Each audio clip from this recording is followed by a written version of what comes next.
تنميرت نعطاس أزول ولا نزول. السي عبد الكبير عبد الصمد، هذيك السي كنقولها لك احتراما للناس اللي كيسمحوا لي، هذيك السي كنقولها لك احتراما لهاد الناس اللي كيسمعوا ليا. اما السي كنقولها للناس اللي فعلا عندهم واحد القيمه كبيره، ماشي قيمه ماديه ولا قيمه مهنيه ولا قيمه معرفيه، لا، الناس اللي كيحترموا الاخرين وما كيسبوهمش وما كيحطهمش واحد القالب اللي هو مهين للغايه. حنا ماشي نازيين، حنا امازيغ احرار. الامازيغي معناه في المعجم الامازيغي انسان الحر والنبيل، ولغته تسمى اللغه الامازيغيه. واللغه الامازيغيه رسمت رغم انوفكم، حاربتموها لعشرات السنين، فانتصرت على ايديولوجيتكم المبنيه على الماء. ورسم يوم الاحتفال برأس السنة الأمازيغية، والأمازيغية في المدرسة العمومية المغربية، والأمازيغية في الإعلام، والأمازيغية تتألق.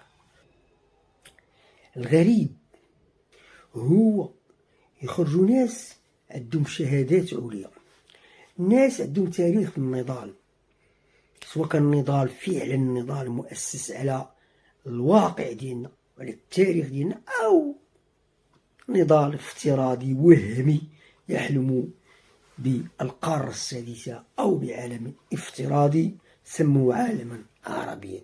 إذن ما عندكش الحق لا انت لا غيرك كيف ما كنتو انكم تطاولوا على الامازيغيه وعلى اللي كيدافع عليها واللي كيهضر بها. ما عرفتش كيفاش هاد الناس هادو تخلاو على الدور ديالهم. سير تجي حليل سياسي حط البدائل، انت راه ما تصور منا حتى حاجه. عرفتي علاش؟ يعني التاريخ ما كيشوفش اللور، التاريخ غادي لقدام، اما طلع في التران ولا يهز كلمه. حنا راكبين في التران وغاديين مع التاريخ وغنعيشو التحولات ديالو، وانتوما باقي عايشين في الموضه، وليتو كتدغدغوا العواطف ديال الاسلاميين وديال السلفيه وديال الاخوانجيه، حيت ما في يديكمش. كون في يديكم غاديش تلاحوا بهاد الطريقه في هاد الايديولوجيه الرجعيه، ما حشمتي ما عركتي وكتسبنا. حنا ما نسبوكش، عرفتي علاش؟